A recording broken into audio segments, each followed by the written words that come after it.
নমস্কার, সুভদ্রা রান্নাঘরে আমার সকল দর্শক বন্ধুকে জানাই স্বাগত। আমি শিউলি। আজকে আমি একটা ইঁচড় নিয়ে এসেছি, মানে হাফ ইঁচড় কিনে নিয়ে এসছে। তো ইঁচড়টা আমি কেটে পরিষ্কার করে ধুয়ে নেব, দিয়ে নিয়ে তোমাদের আমি দেখাবো। আজকে আমি সম্পূর্ণ নিরামিষ ইঁচড়ের ডালনা বানিয়ে দেখাবো তোমাদেরকে। তো আমি কিভাবে বানাবো সেটা দেখাবো, তোমরা আমার সাথে থেকো। তাহলে আমার দেখো, ইঁচড়গুলো কেটে ধুয়ে পরিষ্কার করে নিয়েছি। তো এবারে আমি কড়াতে জল বসিয়ে দিয়েছি। এবার ইঁচড়টাকে একটু হালকা করে আমি একটু জাস্ট ফুটিয়ে নেব। খুব সিদ্ধ করব না, হালকা করে একটু ফুটিয়ে নেব 2-5 মিনিট মতো। সাথে একটু লবণ দিয়ে দিলাম আর 1 চিমটে হলুদ দিয়ে দিলাম। এবারে এটাকে আমি একটু ফুটিয়ে তারপরে নামিয়ে নেব, তারপরে আমি তোমাদের দেখাবো। আমার দেখো ইঁচড়টা সিদ্ধ করে নামিয়ে রেখে দিয়েছি, হালকা করে একটুখানি ফুটিয়ে নিয়েছি। এবারে কড়াতে তেল দিয়েছি।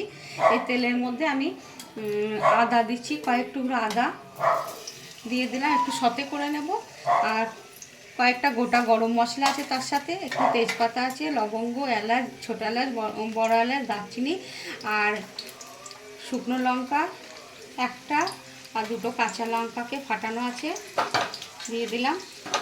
এইগুলো একটু ভেজে নেব হালকা করে। আর একটু একটা বড় সাইজের টমেটো দিয়ে দিয়েছি, আর কতগুলো বাদাম দিয়ে দিলাম, কাজু আর আমন্ড বাদাম কয়েকটা দিয়ে দিলাম। এগুলোকে আমি একটু সতে করে নিলাম। এবারে এগুলো আমি তেল থেকে তুলে নেব।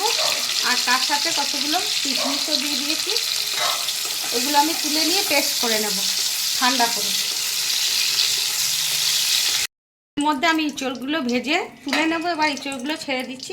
তেলটা দিয়ে ভারী সুন্দর একটা সুগন্ধ আসছে মশলা ভাজা।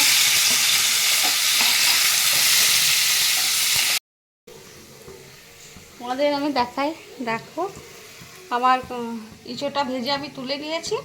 এবারে আমি আলুটাও লাল লাল করে ভেজে নিলাম। এবারে আমি আলুটাও তুলে নেব। যেহেতু এক হাতে ক্যামেরা মানে ফোন ধরে আছে, এক হাতে ভিডিও করছি, তো সেই জন্য খুব অসুবিধা হচ্ছে একটু ব্যাপারটা। যাই হোক, আমি আলুগুলো ভেজে তুলে নিচ্ছি, নিয়ে তারপরে আবার তেল দেবো কড়াতে, তোমাদের তারপরে দেখাবো। হ্যাঁ, আমি কড়াতে তেল দিয়ে দিয়েছি। এবারে গোটা গরম মশলা কটা ফোড়নে দিয়ে দিলাম, একটু তেজপাতা, শুকনো লঙ্কা, গোটা জিরে।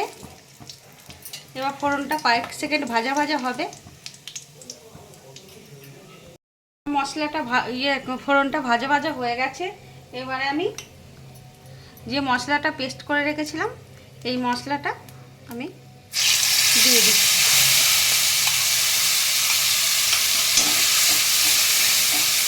মশলাটা দিয়ে আমি ভালো করে কষিয়ে নেব কিছুক্ষণ। আমি জিরের গুঁড়ো দিয়ে দিচ্ছি, ধনের গুঁড়ো দিয়ে দিলাম, হলুদ যেহেতু মশলাতে দেওয়া আছে আলুতে আর এতে, সেজন্য অল্প করে হলুদ দিলাম। অল্প করে কাশ্মীরি রেড চিলি পাউডার দিয়ে দিলাম, আর জারটা ধুয়ে জলটা দিয়ে দিলাম। দিয়ে এবার আমি মশলাটা ভালো করে কষিয়ে নেব। টক দই ভালো করে ফেটিয়ে নিয়ে দিয়ে দিচ্ছি মশলার মধ্যে, একদম সুন্দর করে ফেটিয়ে নিয়েছি। দিয়ে দিলাম 2 চামচ টক দই দিয়েছি। এবার গ্যাসটা একটু সিমে করে দিয়ে একটু মশলাটা কষিয়ে নেবো, যেহেতু দই দিয়েছি। আমার মশলাটা কষানো হয়ে গেছে, সুন্দরভাবে তেল ছাড়া শুরু করে দিয়েছে। এবারে আমি ইঁচড়টা আলুটা যেটা ভেজে রেখেছিলাম, এগুলো আমি মশলার মধ্যে দিয়ে দিলাম।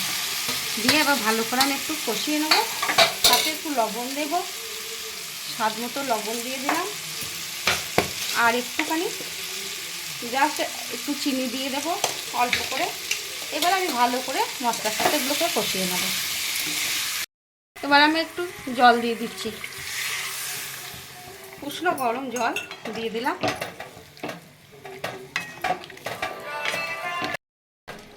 এবারে একটুখানি ফুটবে, হ্যাঁ মিনিট সাথে ফুটুক, 5-7, তারপরে আমি তোমাদের দেখাচ্ছি।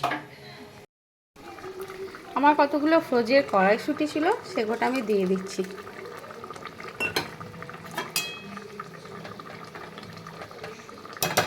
মশলা দিতে ভুলে গেছিলাম।